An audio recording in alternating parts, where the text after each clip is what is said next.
Kisah akan berfokus pada seorang anak muda. Dia bernama James Lewis, salah satu prajurit Amerika yang terlibat pertempuran dengan Jerman pada musim gugur di tahun 1944.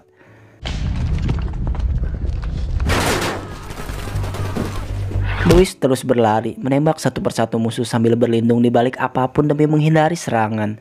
Selama itu pula, kontak senjata terus terjadi sampai ia berhasil masuk ke parit perlindungan. Di sana, ia bergabung bersama satu teman terbaiknya dan seorang kapten bernama Beckett. Namun posisi tersebut tak membuat mereka aman lantaran Jerman semakin mendekat dengan membawa pansernya. Tak hanya itu, pasukan Jerman terus bertambah sampai mereka tak punya kesempatan untuk lengah.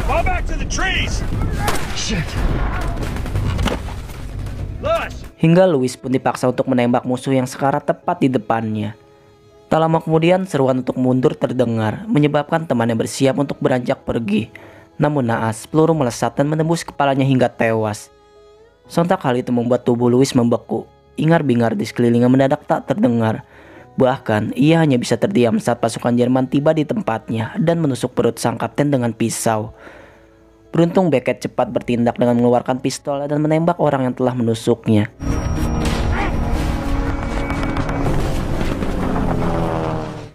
Berselang dari itu, Letnan Max menyaksikan saat sang kapten muncul dengan luka yang cukup parah.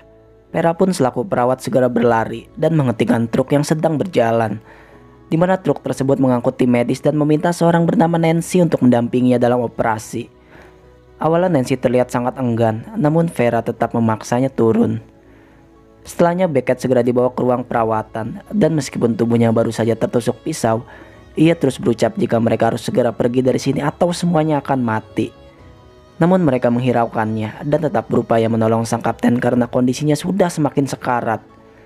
Tak lama kemudian, prajurit yang berjaga mengabari jika mereka hanya perlu waktu 10 menit untuk menjahit luka. Jika lebih dari itu, maka transportasi dipastikan sudah pergi. Dan sebelum Beckett pingsan, ia mencengkeram tangan Lewis seperti sebuah kode bahwa Lewis lah yang sudah menyebabkan ia terkapar seperti sekarang. Hal tersebut membuat ia termenung sendirian hingga Max pun datang dan mengajaknya berbincang, di mana ia justru memberitahu sebuah jimat keberuntungannya, yakni bendera yang diberikan oleh adiknya. Dan dari percakapan singkat tersebut, Max langsung mengetahui jika Lewis merupakan bocah yang masih sangat polos. Kemudian sebelum pergi, Max mengajarkannya cara bersikap yang benar dan meminta berjaga jika sewaktu-waktu Jerman menyerang. Yes, sir. Good. Stand here and watch for nuts. Tak lama setelahnya, Lewis menyaksikan saat satu prajurit Amerika tewas tertembak. Keadaan yang sepi menyebabkan dua orang kabur terbirit-birit sambil membawa mobil, menyisakan dia seorang diri sambil mencoba menodongkan senapannya. Ia yang memang belum cukup pengalaman, tak memahami gerak-gerik dan kapan musuh akan datang, maka ia pun refleks mengangkat tangan saat gerombolan bersenjata menghimpit posisinya. Di mana setelahnya, Max muncul seraya berkata bahwa mereka hanya tim medis saja. Namun pasukan Jerman tidak peduli dan segera menangkap mereka.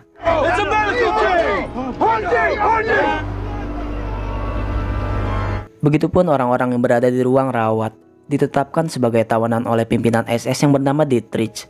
Namun meskipun sudah diminta menyerah, sang dokter tetap bekerja dan mengabaikan kedatangan Nazi yang ia anggap mengganggu proses operasi.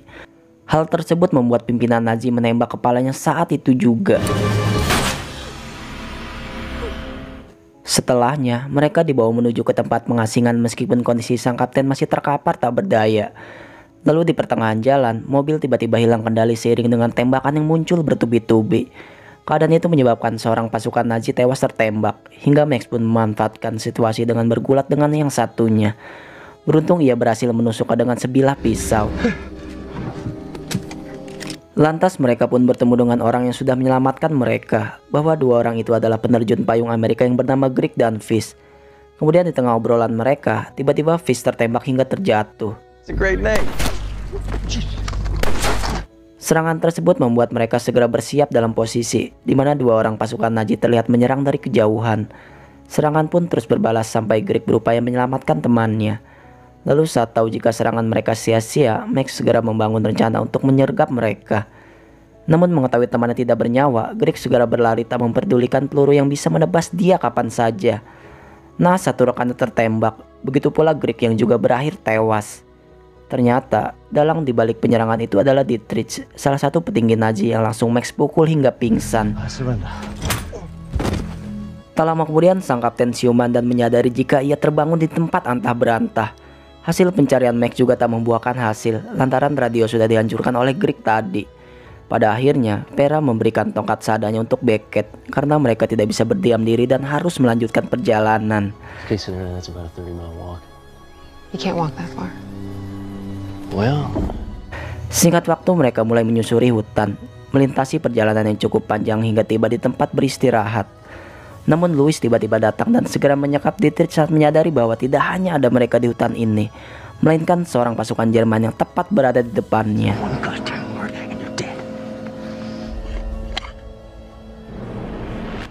Mereka pun segera bersembunyi, namun Dietrich bersuara hingga pasukan Jerman berbalik dan lekas menodongkan senjata. Saat itulah Louis terus mengancam akan menembak Dietrich jika ia tak menurunkan pistolnya. Namun tiba-tiba sang kapten bergerak untuk menembaknya. Lagi-lagi Louis melakukan hal yang salah, meskipun niatnya baik hanya takut Jerman akan muncul berkomplot. Namun di mata sang kapten, perbuatannya sudah sangat membahayakan. I know a coward when I see one. Singkat cerita, mereka tiba di rumah penduduk Prancis, di mana pemiliknya adalah seorang pria duda bernama Bruno.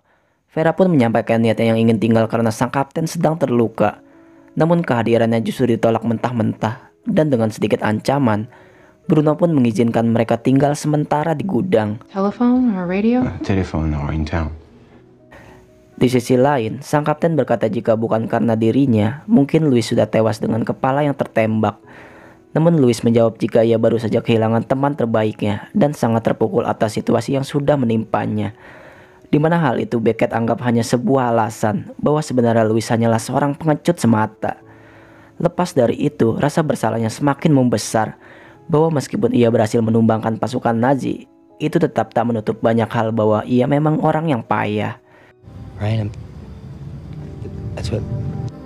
Sorry. Keesokan pagi, Vera bersiap untuk berangkat ke kota untuk membeli beberapa obat serta bahan makanan. Dan meskipun Max sudah menawarkan diri, ia tetap mau melakukannya dengan diantar oleh Bruno. Sebelum berangkat, ia dipinjamkan pakaian dan menyimpan seragam miliknya. Baru setelahnya, ia menitipkan kalung militer kepada Louis. Hingga di tengah percakapan, mereka dikejutkan dengan dua pasukan Jerman yang menerobos masuk. Sekonyong-konyong Louis segera bersembunyi di balik pintu. Keadaan tiba-tiba sangat mendebarkan saat satu orang mengajukan beberapa pertanyaan, termasuk tentang hubungan Vera dan Bruno sebenarnya. Mau tak mau ia pun mengarang jika Vera adalah istri yang dinikahi selama 15 tahun. Yes, can I help you? And you? It seems that our records are... Dan tak hanya menginterogasi, mereka juga ingin mengecek tiap ruangan di rumah ini, di mana hal itu sangat membuat Louis panik seakan jantungnya dikeluarkan dengan paksa. Pasukan Jerman terus mengacak-acak rumah dan membongkar lemarinya, di mana ia hampir menemukan pakaian yang sudah Vera sembunyikan. Beruntung penyamaran tidak ketahuan hingga mereka pun berkata akan mengecek gudang. Kontan saja Louis keluar dan segera mengikuti dari belakang. Bersama dengan itu, Nancy muncul dan segera menyelamatkan diri.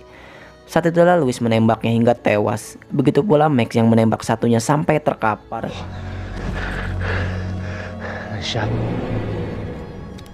Captain. Setelah satu tawanan resmi bergabung, Vera tetap berangkat sesuai rencana awal.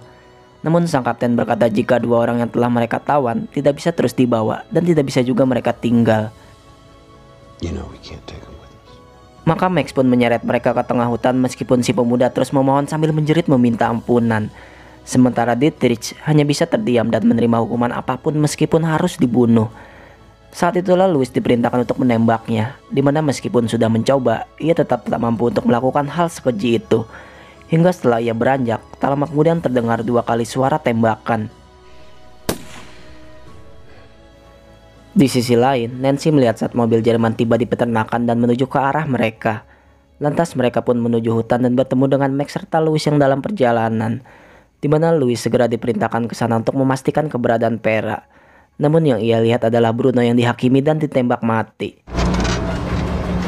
Exactly. You don't know.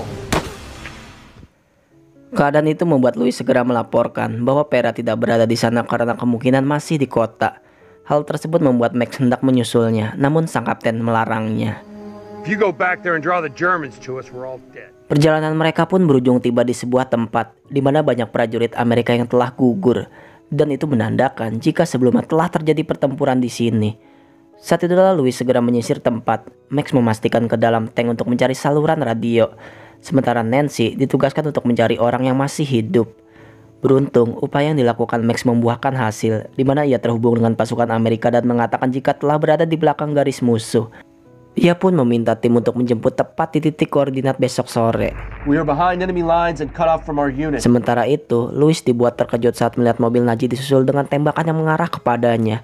Ia pun berlindung di balik tank dan segera membalas serangan. Begitupun Max yang langsung bergerak memuntahkan meriamnya tepat menumbangkan satu mobil Nazi. Hingga saat ia siap melayangkan selongsong peluru, rencananya mendadak gagal saat melihat Nancy disandra di depannya.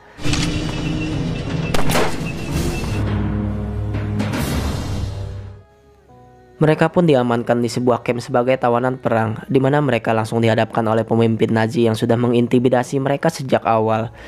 Ia pun mengambil bendera milik Louis dan segera menodongkan senjatanya. Namun Beckett berkata jika ia akan digantung jika berani melakukannya. You do that, you'll hang. Kemudian mereka pun dimasukkan ke dalam sebuah ruangan, di mana setelahnya orang yang sudah melaporkan keberadaan mereka muncul karena ternyata Max hanya berpura-pura menembak Dietrich dan membebaskannya. Max dan Louis pun dibawa untuk menjalankan hukuman, dan sebelum pergi ia berkata bahwa ia meminta maaf tentang kepergian Vera. Sontak hal itu membuat Nancy sangat amat terpukul. What are you sorry about? Di sisi lain, Max dan Louis mulai dipaksa bekerja, mengangkut ember demi ember air sebagai imbalan diberi makan. Saat itulah Louis berkata jika sebab mereka sampai di sini adalah karena ulahnya. Ia sangat merasa bersalah karena tak bisa menolong kapten dan membuat mereka susah. Namun Max menjawab bahwa hal itu pernah dialami oleh mereka semua. You'll have our moments, kid. Sementara itu, keadaan Kapten Beckett semakin parah. Wajahnya pucat serta mulai bermimpi bertemu almarhum putranya. Hal tersebut membuat Nancy meminta obat, lantaran sebagai tawanan ia berhak mendapat perawatan. Namun permintaannya diabaikan begitu saja. Where's Dietrich? Setelahnya mereka pun dikumpulkan, di mana Max dan Louis ditantang untuk melawan pegulat dengan dalih membela tanah air. Keduanya menolak, namun Nancy justru menjadi sasarannya. Mereka pun berteriak tidak terima saat Nancy didorong paksa untuk menghadapi pria yang bahkan 10 kali lipat bertenaga kuda. Namun meskipun takut, Nancy sekuat tenaga mencoba melawan hingga terhempas oleh satu kali pukulan. Louis pun langsung membantu Nancy dan rela menggantikan posisinya. Pukulan, tonjokan, serta tendangan berkekuatan ekstra sukses dilayangkan ke tubuhnya. Namun Louis selalu bangkit kembali meskipun ia jelas kalah telak.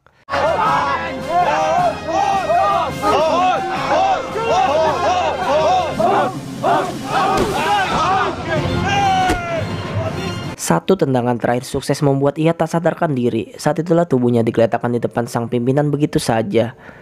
Keesokan harinya Louis dan Max kembali mengangkut air, di mana Max memberinya jimat keberuntungan berupa korek gas. Dan sesuai yang sudah direncanakan, mereka segera beraksi di mana Max segera memukul seorang pasukan Nazi dan segera menyerangnya. Saat itulah Louis segera mengambil senapan, namun ia masih menjadi amatiran hingga Max harus tertembak. Ia pun meminta segera pergi karena pasukan Jerman telah mengepung. Sesaat kemudian Max mencoba menyerang, namun pelurunya habis hingga saat si pegulat tiba. Ia membawa granat hingga mereka meledak bersama-sama. Melihat hal tersebut, Nancy shock saat menyaksikan Max tewas di depan matanya. Sementara Louis berhasil melarikan diri dan bersembunyi dari kejaran pasukan Nazi. Kemudian dengan mengendap-endap, ia spontan menumbangkan satu orang yang menghalangi dengan mencekiknya. Ia pun mulai mencuri berbagai senjata, beberapa amunisi, dan segera pergi untuk menanamkan ranjau di beberapa titik. Ia bertekad tidak akan membuat kematian Max sia-sia. Dan setelah selesai, ia membakar sumbu tersebut dan mulai bersembunyi di balik semak. Di mana posisi itu ia bisa melihat jelas saat sang kapten dan Nancy dibawa dan dipaksa berlutut. Dan yang lebih mengejutkan, Vera muncul dan masih baik-baik saja. Sang pimpinan pun meminta Louis segera keluar atau mereka akan dihukum mati. Hal tersebut membuat sang kapten memohon pada Dietrich untuk melepas para wanita karena merupakan sebuah pelanggaran. Namun ia tidak bisa berbuat banyak hal. Bersama dengan itu sumbu terus bergerak. Sang pimpinan pun mulai menghitung mundur. Dan karena Louis tahu ia tak mampu menembak sang pimpinan dengan jarak yang jauh, ia melesakkan senjatanya hingga seluruh jebakannya meledak.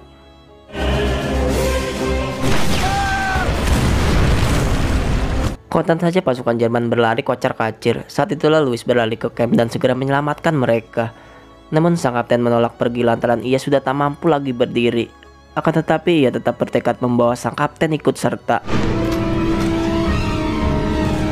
Mereka segera naik ke mobil dan bersiap untuk berangkat. Namun tiba-tiba pimpinan Nazi muncul seraya memerintahkan mereka untuk menyerah. Lalu yang terjadi, Pera menembak bertubi-tubi hingga menewaskannya. Sebelum mereka pergi, Dietrich telah membidik dan mempunyai kesempatan untuk membunuh mereka. Namun ia membiarkan mereka lolos sebagai sebuah balas budi. Mereka pun segera pergi menuju tempat penjemputan. Saat di perjalanan, Louis memberikan kembali kalung Pera yang pernah dititipkan kepadanya. Di mana setelahnya, Pera juga menyerahkan bendera keberuntungan miliknya. Sang kapten pun mengungkapkan betapa ia bangga dengan segala yang telah Louis lakukan. Well done, Louis. Yeah, that's them. Sementara itu, tim penjemput masih berupaya menunggu kedatangan mereka, hingga mereka dibuat gempar saat melihat pasukan Nazi dari kejauhan. Saat itulah mereka segera membidik dan siap melesatkan tembakan, namun tiba-tiba Louis segera mengibarkan bendera Amerika. Dan film pun berakhir. Wait!